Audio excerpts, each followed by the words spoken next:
그쵸, 공사 현장이니.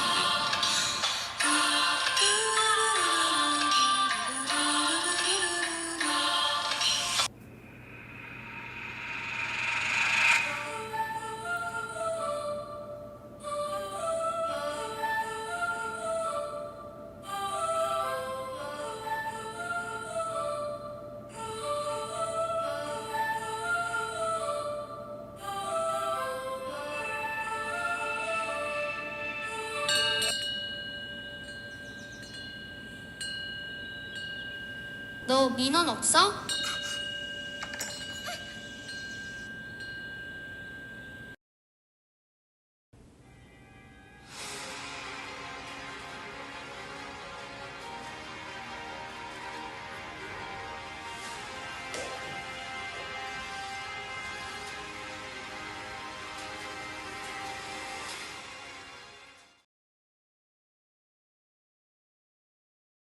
스물여덟 번째 발표팀 무장입니다. 발표를 시작해 주시기 바랍니다.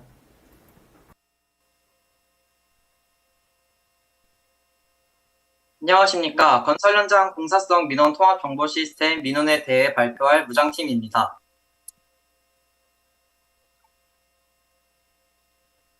목차는 다음과 같습니다. 먼저 사업 배경입니다. 저희는 건설 현장에서의 문제점을 파악하고자 공사 지연 요인에 대한 설문조사를 진행했습니다. 그중 가장 심각도와 빈도수가 높은 것으로 공사성 민원 실패를 도출했습니다. 또한 다수의 논문을 통해 건축 진정 민원의 효율적인 처리 대책으로 발생 원인 및 처리 과정의 데이터베이스화가 필요한 것을 알 수 있었습니다. 특히나 민원 관리는 사업에서의 예방 활동과 사후 처리 대책에서의 중요도가 높음을 알 수 있었습니다. 이를 통해 저희는 민원 데이터베이스화를 한 건설 현장 민원 관리 시스템의 구축이 필요하다는 것을 확인할 수 있었습니다. 당신의 민원은 저희는 민원이라는 건설 현장 공사성 민원 통합 정보 시스템을 구축해 공사성 민원 대응이 미흡한 기업을 대상으로 발생 빈도가 높은 민원에 대한 집중적인 관리와 민원 예측 및 예방 활동을 목표로 합니다. 다음으로 사업 개요입니다. 저희 민원은 국토교통부로부터 기존 민원 데이터를 수집하며 각 현장으로 모빌리티를 파견해 실시간 데이터를 수집합니다. 이 두 가지 유형의 데이터는 텍스트 마이닝 데이터베이스화한 후 오픈 AI에 의해 학습 및 분석되어 사용자에게 더 나은 민원 예방 및 처리 방안을 제공합니다. 사용자의 접근성과 활용도를 높이기 위해 어플리케이션을 사용하며 이는 민원 처리를 효율적으로 할 수 있게 합니다. 다음으로 테스트 사이트 분석 및 활용입니다. 저희는 이러한 민원을 활용하고자 사이트마다 고유한 특징을 가진 3개의 테스트 사이트를 선정하였습니다. 첫 번째 사이트는 인근의 초등학교와 주거지가 위치해 있어 안전 관련 문제와 환경오염 물질 민원이 우려됩니다. 가운데 화면을 보시면 민원 어플리케이션에서 챗봇과의 대화를 통해 주변 풍향과 관련 민원에 대한 내용을 얻는 것을 확인하실 수 있습니다. 유동인구 급증 시간을 통해 공사 차량의 진입 경로와 시간대를 제시받으며 주변 상황에 맞는 환경오염 물질 저감 방안도 제시받습니다. 두 번째 사이트는 근린생활시설에 위치해 환경오염 물질 및 공사 폐기물 관련 민원이 우려됩니다. 가운데 화면을 보시면 한 사이트와 유사한 조건과 특성을 가진 과거 민원 사례를 검색 후 과거 배상액과 해결 방안을 비교해 적정 배상액과 적정 해결 방안을 제시받을 수 있습니다. 마지막 사이트는 일방 통행 도로 및 주거지에 위치해 있어 도로교통 및 환경오염 물질 관련 민원이 우려됩니다. 가운데 화면을 보시면 지도에서 주변 교통 상황을 파악할 수 있습니다. 또한 이동식 모빌리티를 활용해 일방 통행 도로의 장비 진입과 정차에 대한 여부를 파악할 수 있으며 공사장 인근의 하자 확인을 통해서 건축 분쟁 증거를 확보할 수 있습니다. 다음으로 민원의 효율성을 보여드리고자 원가 공정 분석 보여드리겠습니다. 일단 민원의 경우 중앙환경분쟁조정위원회에서 제시한 민원 사례를 통해 각 사례별 특징을 고려한 과태료를 청구하였습니다. 케이스 1번 같은 경우는 인근의 아파트와 초등학교가 위치해 있습니다. 그렇기 때문에 환경오염 물질과 안전사고 위험 민원이 다수 발생하는데요. 만약에 민원을 통해서 공사 중지가 발생하지 않는다면 약 21.8%의 손실 금액을 절감하고 약 6.9%의 공사 지연 기간을 감축시킬 수 있습니다.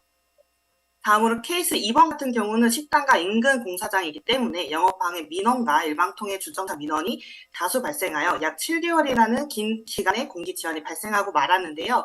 이 또한 민원을 통해 민원을 오퍼하게 되면 약 30.6%의 손실 금액을 절감하고 약 19.1%의 공사 지연 기간을 감축시킬 수 있습니다. 마지막으로 케이스 3번입니다. 사례 3번 같은 경우는 공사 중지는 발생하지 않았으나 빌라촌에 관련된 민원이 다수 발생하고 말았는데요. 이는 민원을 통해 민원이 발생하지 않는다면 약 42.4%의 손실 금액을 절감할 수 있습니다. 이렇듯 민원을 통해 추가 비용을 줄이고 공사 기간을 단축함으로써 프로젝트 성공 가능성을 증가시킬 수 있습니다. 다음으로 민원의 기대 효과와 향후 계획 말씀드리겠습니다. 민원의 기대 효과는 이렇게 대표적으로 3가지 측면에서 말씀드릴 수가 있는데요. 그 중에 하나만 말씀드리자면 저희가 민원을 하면서 가장 이슈되고 있고 가장 문제되는 게 바로 불법 민원이었습니다. 하지만 민원을 통해서 불법 민원에 대한 대응 근거를 마련하고 추가 민원 과태료 방지가 가능합니다. 다음으로 저희 민원의 향후 계획인데요. 저희 민원은 서울 본부를 시점으로 전국적으로 확대할 예정이고 공사성 민원 그 이상의 지원과 서비스를 여러분들께 보여드리고자 합니다. 이렇듯 민원을 활용하면 건설 민원을 최소화하고 건설 산업 경제 성장을 도모할 수가 있습니다. 여러분들의 민원을 통해서 오프하시길 바라겠습니다. 이상 발표 마치겠습니다. 감사합니다. 네, 잘 들었습니다. 이게 지금 실제 워킹하는 그 플랫폼인가요? 프로그램인가요? 아니요, 저희가 가상으로 만든 아직 개념인 거죠? 네. 그러면 이게 이제 그러면 이게 누가 주로 쓰는 거죠? 건설업체나 CM이 쓰는 건가요? 네, 실제로 공사성 민원으로 곤란함을 얻고 그거에 대한 대응 방책이 미흡한 기업과 CM 업체에 다양하게 사용이 가능합니다. 그러면 이게 효과를 발휘하려면 그 어떤 특정 지역에 관련된 여러 아까 보여주셨던 레퍼런스들이 충분히 정보화가 돼 있어서 그에 따라서 그런 부분에 연동된 게 뜰 수 있어야 도움이 되는 거네요? 네, 맞습니다. 그러면 이 민원의 핵심은 그런 정보, 법적 요건과 관련된 유사 사례와 관련된 여러 정보들을 얼마만큼 거기에 많이 축적하느냐가 핵심이 될 수 있겠네요. 네, 맞습니다. 그럼 아직은 이것을 개발하는 향후에 또 플랜도 또 가지고 계세요? 일단은 저희가 말씀해 주신 것처럼 일단 기존 사례가 엄청 중요한 저희 레퍼런스이기 때문에 그거를 잔뜩 누적을 시킨다라는 점에서 향후를 말씀드리자면 실제 공사성 민원만 지금 사례를 가지고 있지만 사실상 민원이라는 건 공사성 민원 그 이상으로 사업성 민원도 다수로 발생하고 있거든요. 그래서 사업성 민원 그리고 그 이상의 민원뿐만이 아니라 다른 클레임 그리고 분쟁 영역으로 이제 과거 사례들을 조합해서 그렇게 여러분들께 보여드릴 수 있을 것 같습니다. 앞으로도 그러면 이 팀이 계속 같은 일을 그걸 같이 해나가는 거예요? 네 분이서? 실제 인원은 바뀔 수 있지만 실제로 제 연구 주제로 발전해 가고 있기 때문에 계속해서 향후 연구로 진행할 예정입니다. 네, 알겠습니다. 네, 제가 생각에 굉장히 현실적인 연구라고 생각하고요. 그래서 유사한 게 많을 것 같아요. 꼭 앱이 아니더라도 그런 건설사나 민원 데이터베이스는 많을 것 같습니다. 그래서 이런 부분에 대해서 다른 게 보유하고 있다면, 이런 시스템 보유하고 있다면 어떤 부분에서 좀 차별성을 둘 수 있는 이 시스템의 특징이 뭔지 한번 여쭤보고요. 그리고 제가 생각했을 때 그러면 이걸 어떻게 조금 더 발전시킬 수 있을까 발표를 들으면서 생각해 봤는데요. 굉장히 현실적이기 때문에 어떻게 발전이 조금 쉽지는 않을 것 같아요. 근데 그 공사 현장에 맞춰서 그런 우선순위를 매겨주는 것까지는 할 수 있지 않을까. 예를 들면 예상되는 피해액이나 아니면 지금 현재 공사를 진행을 해야 되는 부분도 있는 거고, 그래서 그런 부분도 검토를 해서 제시할 수 있지 않을까라는 생각이 들었습니다. 그래서 이게 연구 방향이 맞는지 모르겠지만 그 유사한 다른 시스템과 어떤 차이가 있을지 한번 말씀해 주시겠습니까?